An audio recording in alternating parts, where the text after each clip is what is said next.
barba. Então, eu até acabei esquecendo de dois questionamentos ali muito importantes na ficha de anamnese. E o primeiro foi aquele que está utilizando substâncias de uso controlado, no qual essa paciente estaria usando a venlafaxina, que é um antidepressivo.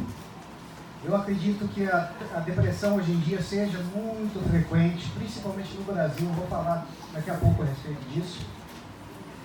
E demanda alguns cuidados, principalmente quando você receita opiáceos para pacientes. Assim, o paciente pode evoluir para um surto psicótico se você fizer uma prescrição de opiáceos para ele.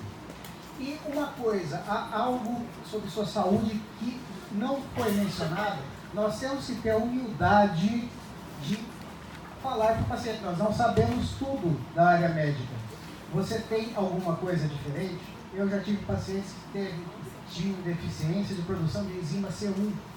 É uma coisa extremamente rara. Só 100 pessoas no Brasil tem. Então, é uma coisa que você vai precisar, espera lá, eu vou ter que estudar, ter contato com o Albert Einstein para saber como que é o protocolo de atendimento com um paciente assim. Tá? E pode passar um pouquinho mais. Tem mais uma pergunta ali embaixo que eu sei de cor. Tá? E que agora existe um medicamento e também anestésico, que é a articaína, que tem compostos de sulfetos. É importante você colocar na tua ficha clínica de anamnese que se o paciente é alérgico ou não. Porque uma injeção de articaína num paciente com alergia pode levar ele a óbito. E a articaína também em anestesias tronculares, mandibulares, também pode levar necrose tecidual. Ok? Tá certo? Você conquistou seu paciente, você tem a empatia dele, você tem a confiança dele depositada em você, nas suas costas, ele está entregando a vida dele na mão de cada um de vocês, mas vocês não são amigos. Então se resguardem em alguns aspectos. Por exemplo, a sua ficha de anamnese, a sua ficha clínica, tem que estar lá. Declaro que as respostas acima tratam-se de verdade e declaro estar ciente. Isso é muito importante para vocês valorizarem o trabalho de vocês. O seu tempo vale dinheiro. O que é mais caro na odontologia é a formação e o tempo despendido no atendimento. Declaro estar ciente que a falta não comunicada no período hábil superior a 24 horas incidirá na cobrança de valor de consulta vigente no dia para cobrança de custos operacionais, ou seja, o custo do consultório parado, e lucros cessantes, que vem a ser o quê? O que você deixou de faturar naquele período de tempo. Uma vez que ele assinou isso, ele assinou um compromisso. E se ele executar esse compromisso, isso é bilateral. Tá? A responsabilidade sua, você está assumindo na interpretação dessa ficha. E ele está assumindo que ele está ciente de que, se ele faltar, ele vai ter que honrar com os honorários dele. Ele vai valorizar o seu trabalho, ele vai te dar mais respeito com o que você faz.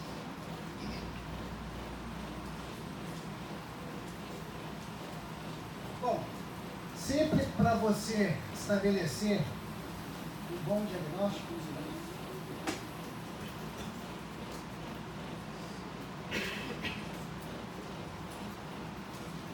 eu tinha um professor de semiologia chamado Antônio Tonani.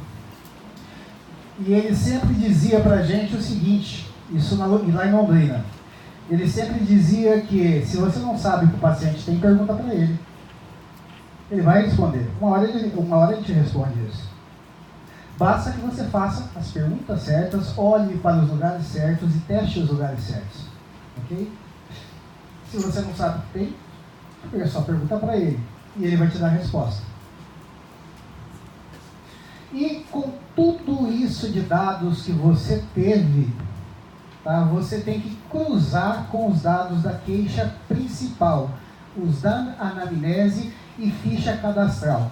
A partir daqui, você estabelece o protocolo de sim, agora eu vou pedir exames complementares ou não.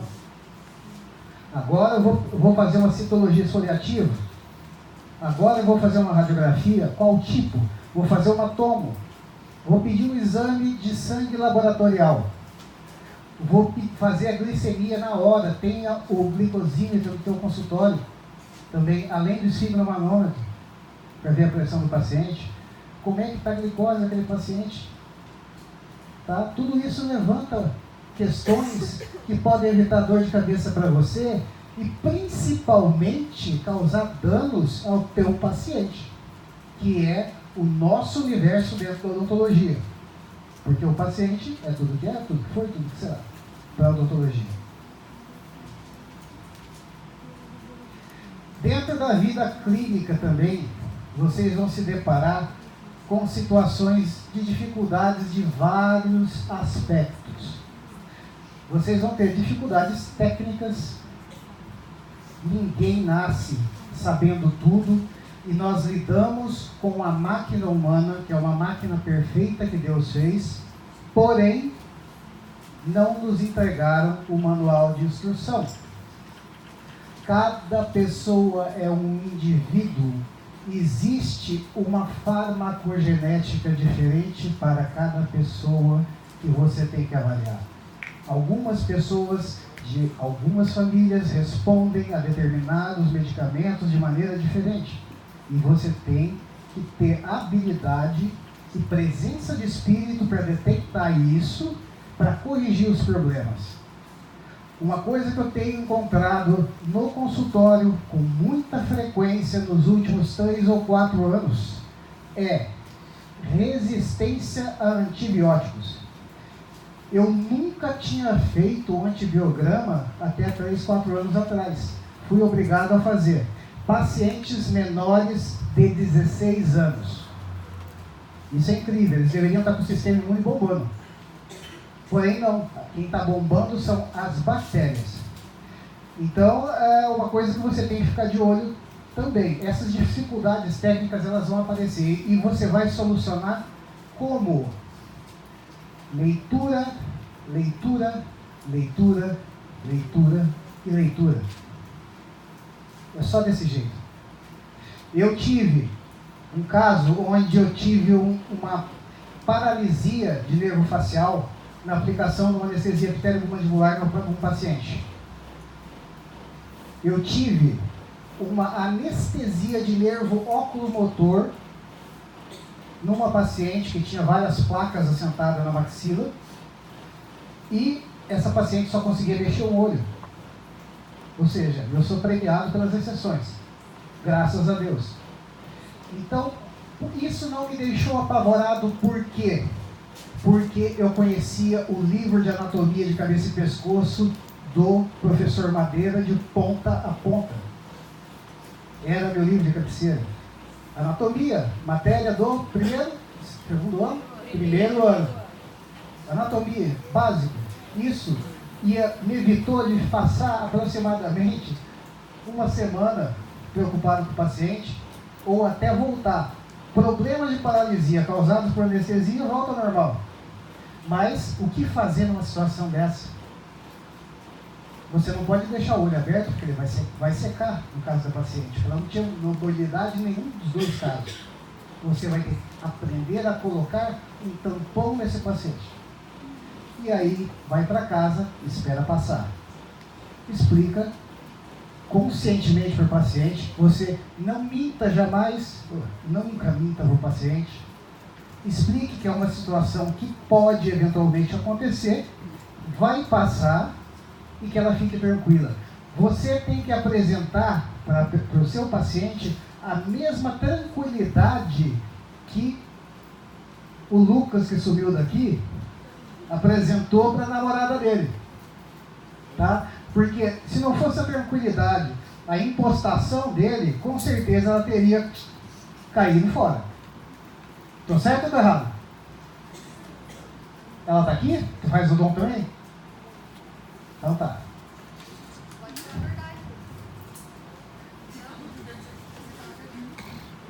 Então, se eu chegar lá todo assim, oi, não vai dar certo também, né? Tem que ter postura. Bom, e você vai ter dificuldades em encarar o erro. Algumas vezes você vai ficar preocupado e se culpando porque determinadas coisas acontecem. E elas acontecem. E elas vão acontecer. Se você tem o conhecimento e buscou como se cercou de todo o conhecimento possível e tecnologia produzida disponível a você, que você pôde ter acesso para beneficiar teu paciente, e mesmo assim essas intercorrências ainda ocorrem, elas acontecem. Não é culpa sua. Nós não conhecemos todo o sistema orgânico. Nós conhecemos partes. Uma coisa que eu digo sempre é que todo acadêmico, eu gostaria que deveriam ter falado isso para mim e eu aprendi sozinho. Todo acadêmico de odontologia deveria praticar muita clínica geral. Mas muita clínica geral. Sabe por quê? Não existe um bom especialista que não tenha sido um bom clínico geral. Eu vejo muitas vezes que existem já definições de quais especialidades eu vou seguir já no terceiro ano. Eu mal conheço odontologia. Eu não conheço a ponta do iceberg. Então, é clínica, complicação, dominei isso, tal, bom para especialização. Eu já vi gente caindo no mestrado, doutorado direto. Eu já tive aulas e já produzi trabalhos com doutores de alto renome que jamais, depois de certo tempo de formado e que já estavam assentados nas suas cátedras, encostaram numa lima sequer, que dirá no paciente. Eu fiz a minha escolha. Como eu disse, cada um tem a sua escolha própria. A minha escolha, eu sou um dentista clínico. Eu sou um especialista em odontia, mas eu vejo o meu paciente como um todo, porque ele precisa da minha proteção e eu quero protegê-lo. Dificuldades emocionais. Olha, os últimos dados que eu vi, o Brasil tem aproximadamente alguma coisa perto de 50% de pessoas com transtorno de ansiedade. Alguém tem aqui? Tem? Se é 50%, aproximadamente 40% da sala está mentindo. Eu tenho. E não tenho receio de falar para ninguém. Isso, saber o que eu tenho, assumir e conhecer como funciona me fez entender meu paciente. Eu aprendi a dominar isso. Eu aprendi a dominar a sudorese, aprendi a dominar, não sentir a palpitação, o frio na barriga, a sensação de morte, que isso é comum e vocês devem, por termos quase 50% da população brasileira com esse tipo de transtorno e distúrbio, tem que estar alerta a como manipular e conduzir o tratamento deles. Tá? E vocês, tendo isso, eu vou dar um conselho para vocês acadêmicos. 1 ano antes de começar a sua vida clínica, comece em terapia cognitiva, comece em terapia gestalt, porque lidar com o ser humano em sofrimento, precisando da sua ajuda, é muito difícil.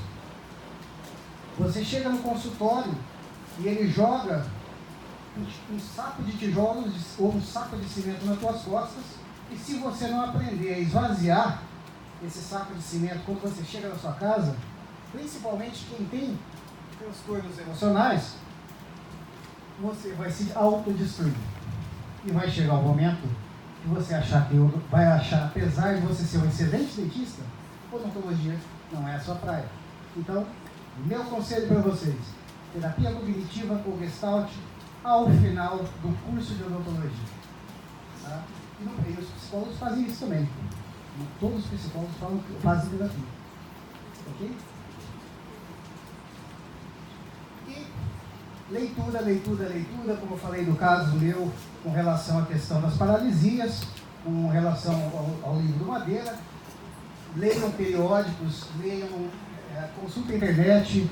Muitos colegas fazem vídeos. Eu tenho um canal no YouTube que eu falo bastante a respeito de casos de exceção ou explico pura e simplesmente o básico voltado para pacientes. Né?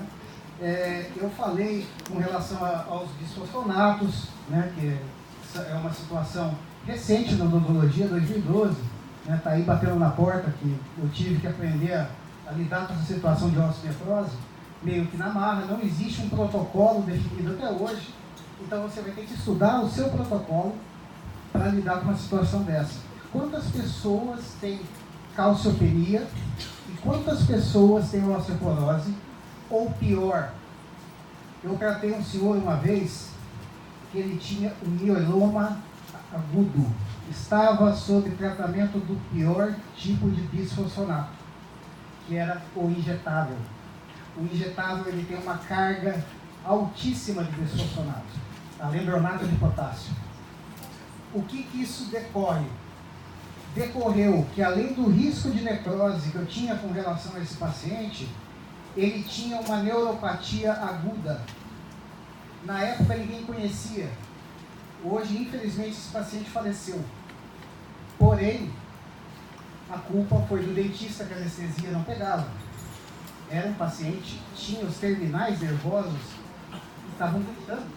Se você ameaçasse encostar, doía. Eram 4 incisivos inferiores. Coisa simples. Até a gente brinca dentro da especialidade de endodontia que incisivo não é dente. Né? E ele sentia dor contínua. Poxa vida. Eu carreguei essa culpa durante algum tempo, até ter a noção e estudo para me livrar desse saco de cimento que eu estava nas costas. Mas isso foi através de leitura, troca de experiências. Não sabe alguma coisa? Liga para o colega, manda um WhatsApp para o colega, manda uma mensagem no Messenger, na minha fanpage, eu vou ter um imenso prazer de pelo menos ajudar. E se eu não souber, eu vou ter o telefone de alguém que saiba. Com certeza. Ok? Sempre a gente tem que saber que toda pessoa experiente, ela nunca foi experiente, ela começou inexperiente. Então, para que a gente começar com um fardo desse? A gente tem que se armamentar, a gente tem que se fundamentar de conhecimento básico. Como que vocês estão fazendo? E eu espero que vocês estejam tendo notas acima de 7 nessas matérias básicas. Média. Eu espero que estejam. Vocês vão precisar delas. Com certeza vão precisar. Livro de Skinner Filho, vocês vão ter que saber. Roda isso, vocês vão ter que saber inteiro. Vocês vão ter que lidar com situações assim. Parte de bioquímica. Essencial, essencial, essencial. Distribuição de tensões. Como é que eu vou fazer uma cavidade? Como é que eu vou fazer um preparo de um dente? Quanto tempo eu vou poder demorar com essa moldagem? Para mandar para o laboratório?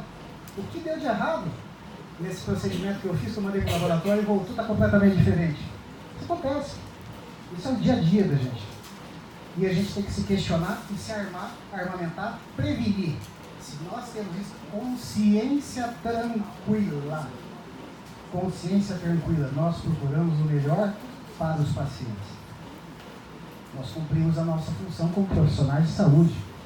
Odontologia é a nossa profissão de fé. E eu já considero vocês, colegas. Então, eu devo chamar vocês a essa responsabilidade. Vocês estão lidando com vidas humanas. Com a vida humana a gente não brinca. A perda de uma vida é muito importante. De qualquer ser vivo. Imagina de um ser humano. Eu vou dar um dado estatístico para vocês, que eu tenho um pouco mais de acesso. Meu pai é escrivão de uma vara civil na cidade de Maringá. Geralmente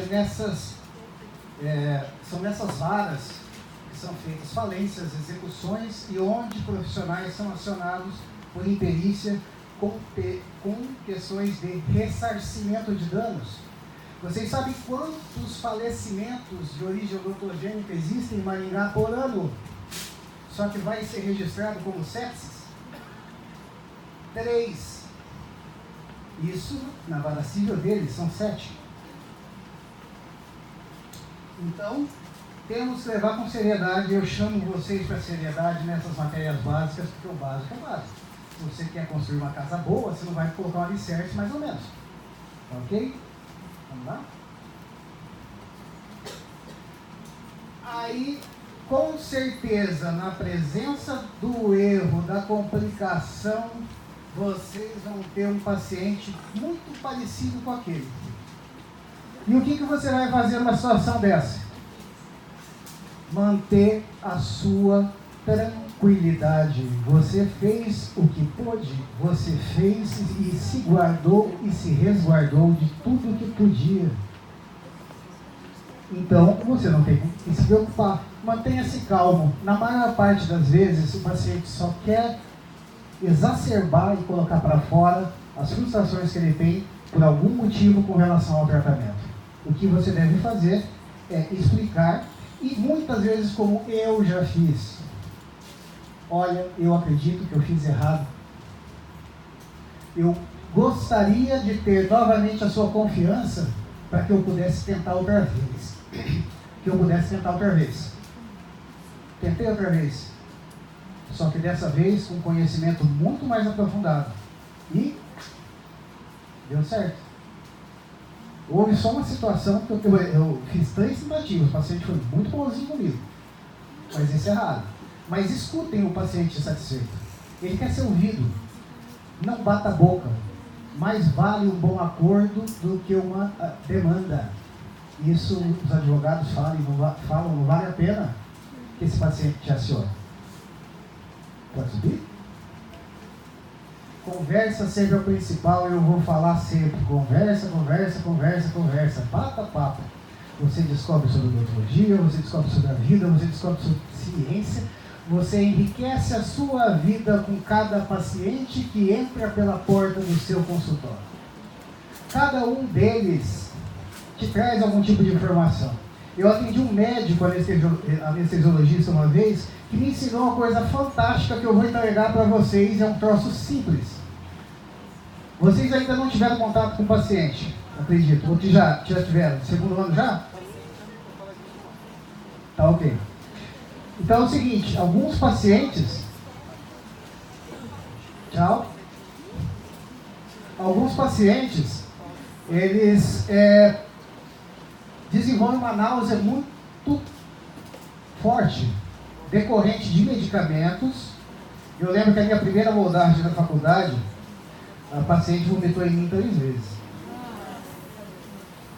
E eu perguntei pro professor o que eu fazia. E ele olhou para mim, ele tinha esse hábito: segura ela, Zé Bigode. E lá fui eu, mas eu tirei a impressão daquela prótese total, tudo vomitado, e vou com aquela moldagem que foi uma maravilha, né? Esse anestesista, ele me ensinou uma coisa muito simples que qualquer pessoa que tem barriga de tanquinho sabe, que é exercitar reto abdominal inferior na hora que o paciente estiver fazendo a impressão de moldagem, tirando radiografia ou qualquer outra coisa. Cruza-se as pernas. Eu vou precisar de alguém aqui para demonstrar, né, Márcia? Não. Não, tem que ser alguém que não tem usando saia. Bom. Ó, quem vocês escolherem faz. Não pode ter saia.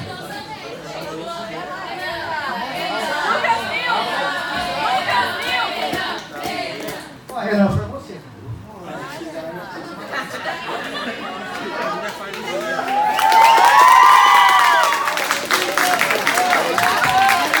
Palmas para a coragem dele, porque ele não sabe o que ele vai enfrentar agora. Vou precisar de uma cadeira. Hã? Não precisa ser forte. A gente fala que tudo é alavanca. Qualquer pessoa movendo qualquer coisa. Mas a cadeira vai ficar complicada. Você pode pensar assim. Faz academia? Não?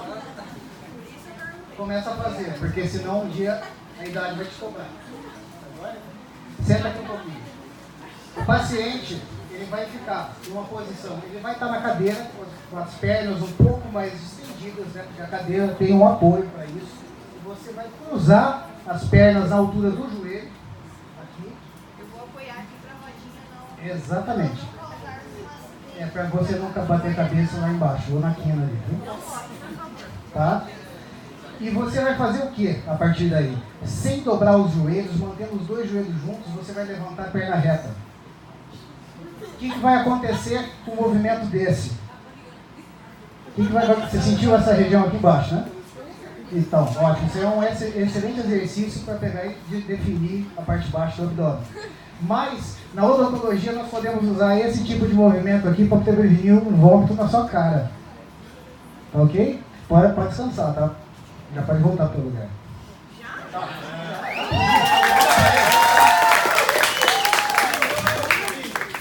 O que acontece quando o paciente... Mais alguém quer fazer? A Jéssica, Carlos Eduardo. Carlos Eduardo, Leonardo. Vamos ver quem está marcando bem forte. Quem vai vir agora? Leonardo. Vamos lá, cara. Vamos, tira o homem que está dentro de você.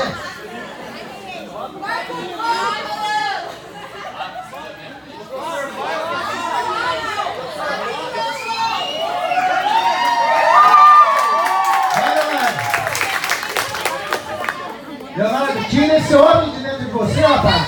Vamos lá.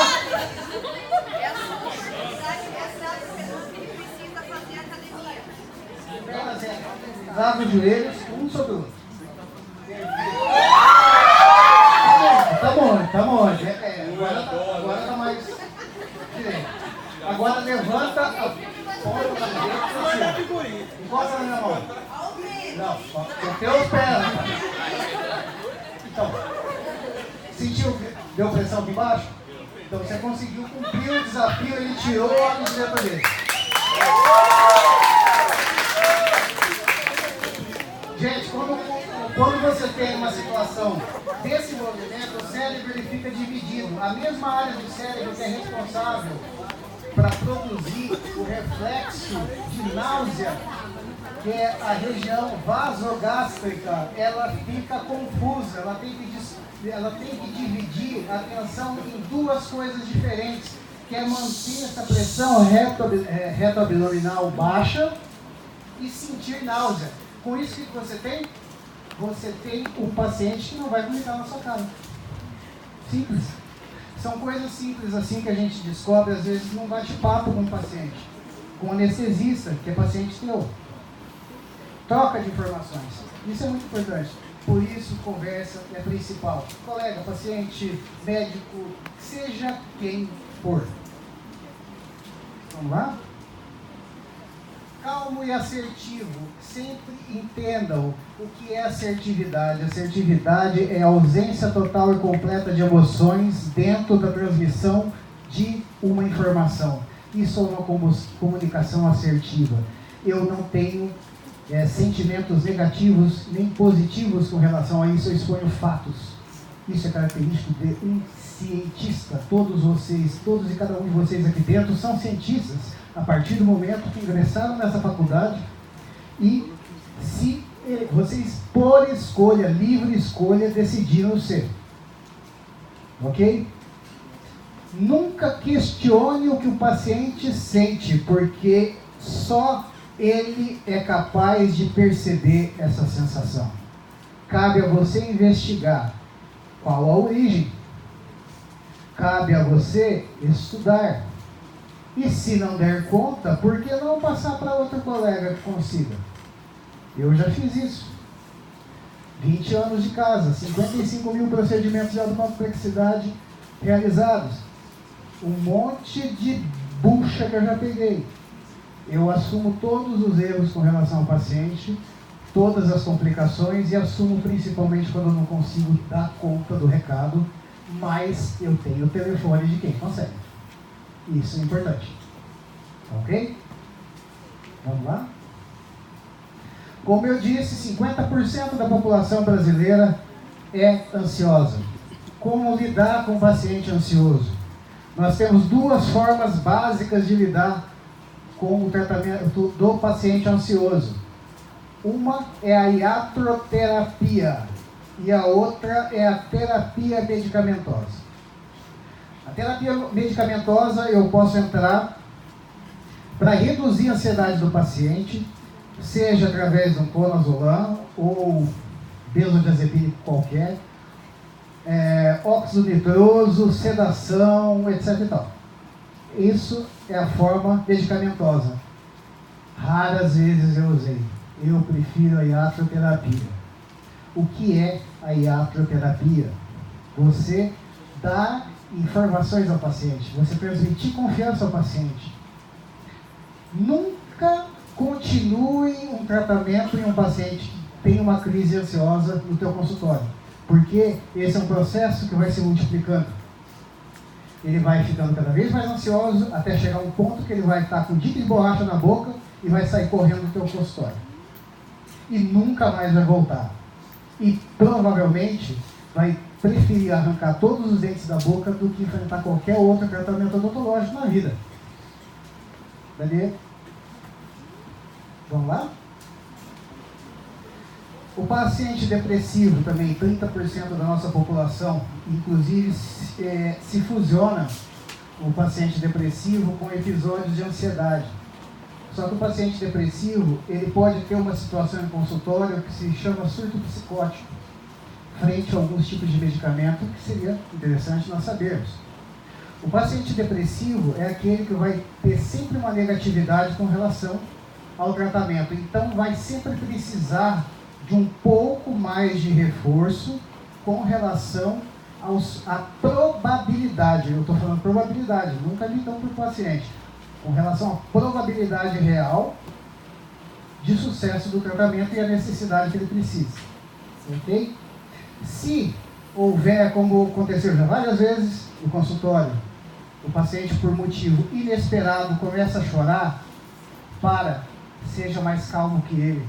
Senta do lado dele, coloca a mão, toque. O toque libera endorfina. O toque humano, a sensação de acolhimento faz a diferença numa hora dessa. Suspenda o tratamento.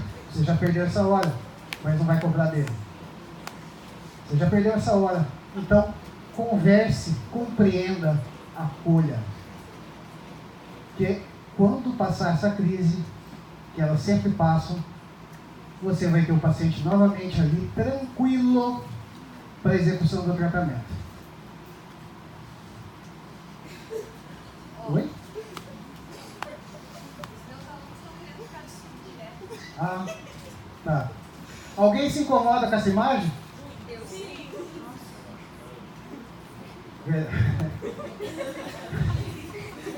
Eu não quero você como paciente. As pessoas que têm transtorno obsessivo compulsivo geralmente são aqueles pacientes que chegam no teu consultório e você tem algum tipo de decoração em cima da mesa, ela chega, senta e já começa a arrumar e alinhar as coisas. Começa a observar que o teu botão do jaleco está semi-abotoado. O que acontece num paciente como esse? Ele é muito mais difícil de abordar com relação ao sucesso de tratamento, porque você dificilmente vai satisfazer ele. Um paciente como esse, ou você tem muita paciência e executa o mesmo tratamento 3 vezes, que foi o caso que eu descrevi para vocês agora, que a paciente tinha transtorno obsessivo compulsivo, porque ela sempre achava que determinado dente não tinha a mesma quantidade de milímetros de translucidez na porcelana. Eu fiz 3 vezes. Eu paguei o tratamento dela. Mas eu entreguei o tratamento que mesmo assim um paciente com transtorno obsessivo compulsivo precisava ter. Porque eu assumi essa responsabilidade quando eu assumi esse paciente. Ok? Não levei prejuízo, mas também não levei lucro. Ganhei conhecimento. Eu não aguentava mais o nome dela. A Márcia não aguentava mais. Vamos lá? Paciente psicótico. Esse é um tipo de paciente que nós não devemos atender sem supervisão médica. Porém, nós estamos arriscados a que um paciente tenha um surto psicótico dentro do nosso consultório. Isso é comum com usuários de droga, algum alguns tipos de depressão, algumas medicações antidepressivas causam isso. Quando a pessoa tem um surto psicótico, ela se desvincula totalmente da realidade. E o que ela passa a imaginar ou alucinar passa a ser verdade. Para ela é verdade. Se ela acha que seu espelho é uma faca e você está querendo agredi-lo, ele vai se defender. Ele vai partir para cima de você. Eu tive uma paciente que, em meio a um confrontamento daquele que eu falei, que eu estava tranquilo com relação a ela, estava sendo assertivo com a paciente, do nada a paciente subiu em cima da cadeira, ficou em pé. Aí eu bati um papo com a minha psicóloga depois, ela me comentou o seguinte: como ela estava me vendo como uma figura de poder potencialmente perigosa para ela, e ela saiu totalmente surtada do consultório, ela tentou se manter num patamar um pouco mais alto, como forma de defesa. Então, o paciente psicótico, a partir do momento que você tem um paciente, que você identifica isso, a ausência de ligação com a realidade, com o que está acontecendo, com os reais fatos que estão sendo apresentados para ele, não insista. O médico falou que não é para contrariar. Aceita a verdade dele. E usando a própria verdade dele, você conduza a conversa até que você tenha um respaldo de algum tipo de ação, que geralmente Maringá tem, o próprio SAMU atende, né, Fernando? Atendimento de surto psicótico. Porque... Oi? Uhum. A Fernanda vai ir, eu não conheço o que o Fernando atende pelo SAMU, né? É ele que vai atrás das situações. E aí, não atenda, mas não contrarie. E também não coloque a sua vida em risco. Ou seja, conduzam a conversa com calma e usem a realidade dele a seu favor. Pode passar? Paciente traumatizado é muito parecido com o paciente ansioso. O tratamento pode ser só um ansiolítico via oral, se o tratamento que você for exercer é de cunho emergencial. E o paciente traumatizado, a diferença dele é que ele é um paciente que ele tem um medo e uma ansiedade específico com o tratamento odontológico. E a culpa é de quem? A culpa é de quem? Eu não ouvi direito. A culpa é de quem? Exatamente. Quem atendeu antes? Por que eu tenho lá na minha ficha 70%, 80% de pessoas que tiveram experiências ruins no consultório odontológico? Porque os profissionais não foram capazes de manejar situações de conflito ou mesmo uma situação de... Não, só um pouquinho. Não, mais um pouquinho. Não, vai doer um pouquinho só. Eu, quando eu falo vai doer, vai doer. Pra caramba. Agora, se eu falar que não vai doer, não vai doer. Então, eu tenho que ganhar o paciente na confiança, porque se eventualmente for um procedimento que tem um risco dele sentir um certo tipo de dor, por exemplo, anestesia intrapulpar, muito raro, eu tenho que avisar. Eu falo para o paciente: segura na cadeira, deixa uma mecha de algodão com anestésico sobre a polpa ou no orifício durante um certo período de tempo, para dar uma analgesia. E falo: vai doer muito, mas vai ser pouco. Geralmente, a partir do momento da entrada da agulha, o paciente já não sente mais, porque a própria pressão introstática, ela expulsa as fibras nervosas para a parte mais alta da polpa. Então, a anestesia já é quase imediata e a dor foi praticamente de menos de meio segundo. Isso é um paciente que não vai ficar traumatizado com uma condição dessa, porque ele teve a informação. E nós temos um tipo especial de paciente, que é o paciente francês da Márcia. O paciente francês da Márcia foi uma situação muito engraçada que eu gosto de contar com relação à questão de como é importante a comunicação. E aqui não foi uma falha de comunicação por falha da Márcia. Houve uma falha de comunicação por parte do paciente. Ele era um paciente francês e ele não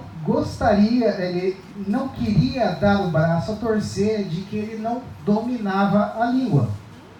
Então, no começo do tratamento, a gente expôs o plano de tratamento para ele autorizou a execução. Quando ele foi apresentado a fatura, eu cheguei no consultório no momento que ele estava quase socando a Márcia. Então, comunicação é fundamental. Lidou com paciente estrangeiro, domine a língua. Tá ok? Vamos lá. Lembre-se sempre, mais uma vez, você não vai acertar sempre. E o paciente pode ser o pequeno universo, tudo que é, tudo que foi, tudo que será. Mas você é quem faz a diferença sempre. Porque você é a odontologia. Quem é a odontologia? Quem é a odontologia? Nós. Pode subir. E sempre existem pessoas que sempre nos impulsionam para melhorar na vida. Márcia, minha técnica de saúde bucal, e a minha família, que é a minha filha Sofia, que é a minha companheirinha de todas as horas e uma casca grossa no jiu-jitsu, passadora boa pra caramba. Tá ok? Vamos passando? E se tiverem dúvidas, precisarem de auxílio, seja na vida profissional, seja na vida acadêmica, eu estou à disposição, porque isso eu faço por prazer. Eu não faço por obrigação, eu não faço por dinheiro, mas o meu preço é caro. O meu preço é caro. A partir do momento que eu fizer um aconselhamento ou passar um conhecimento para vocês, vocês vão ter que passar de graça para outra pessoa que precise, outro colega. Esse é o meu preço. Tá ok? E vocês podem contar comigo. Esses são meus contatos. Pode subir, tem mais embaixo. Todos fotografaram? Alguém vai fotografar aí? Não, ainda tem no próximo slide, tem. Tem mais? Tem mais um. Ó, e se vocês têm alguma pergunta agora para me fazer.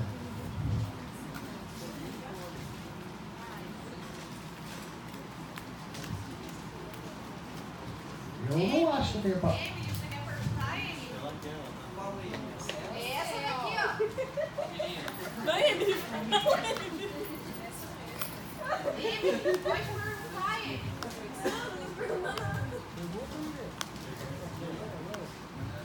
Gente, aproveita agora.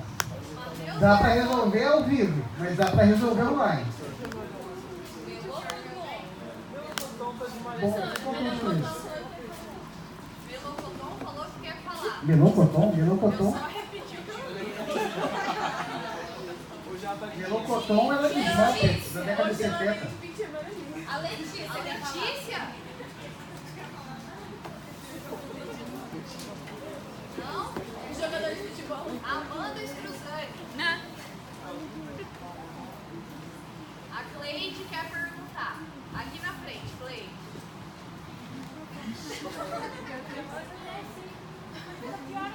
Não é não, porque eu estou ouvindo. A Cleide acabou de se arrepender. Levou o microfone, pode falar. Não, é que hoje, assim, eu vejo assim que o dentista é meio que um comércio. As pessoas não estão valorizando muito. Aí você dá o seu preço e ele sempre vai procurar o mais barato. Aí eu queria saber como que a gente pode agir assim, porque o nosso curso é caro, o nosso material é caro, tudo que você vai comprar hoje em dia é caro e muitas vezes o paciente não valoriza isso daí. Aí eu queria saber como que a gente pode lidar com a situação. Olha, uma coisa eu tenho por certo nesse longo de tempo. É claro que no meu começo de vida profissional eu tive um backup muito grande, mas demorou para se ter um pouco de retorno. E lógico, todo mundo passa por dificuldades financeiras e o momento atual que a gente vive não é muito diferente. A questão é a seguinte: como esse tratamento que ele passou por mais barato consegue ser mais barato? Você já se fez essa pergunta? Olha, eu já tive conhecimento de clínicas que reutilizavam tubete anestésico. Vocês sabem que tubetes anestésicos, que são ridiculamente baratos, tubetes anestésicos tem, mesmo os que não têm a seringa de refluxo, tem um pouco de refluxo. Então, isso já é da parte de conscientização a médio e longo prazo que a gente tem com os pacientes. Agora, o nosso resultado só vem ao longo da carreira mesmo. Porque todo tratamento barato vai voltar para a gente.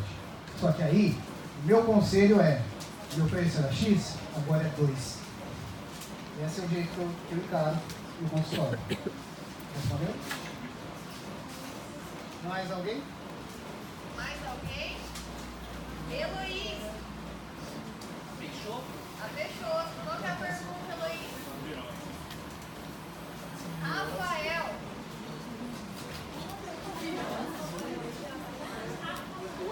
Eu tava ouvindo sua voz aqui agora. Tem água na mesa. Professor Fábio.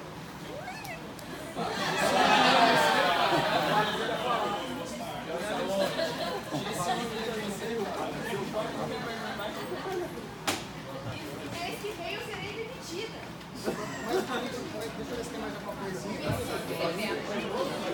Gente, olha só. Eu termino agora essa pequena locução. Eu gostaria de falar muito mais para vocês sobre outros assuntos.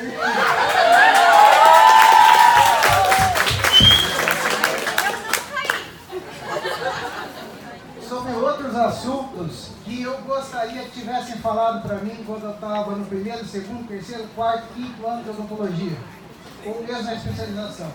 Coisas simples, como o que eu falei hoje. Não foi uma coisa pesada, não foi demorada, eu acredito que não tenha sido chato.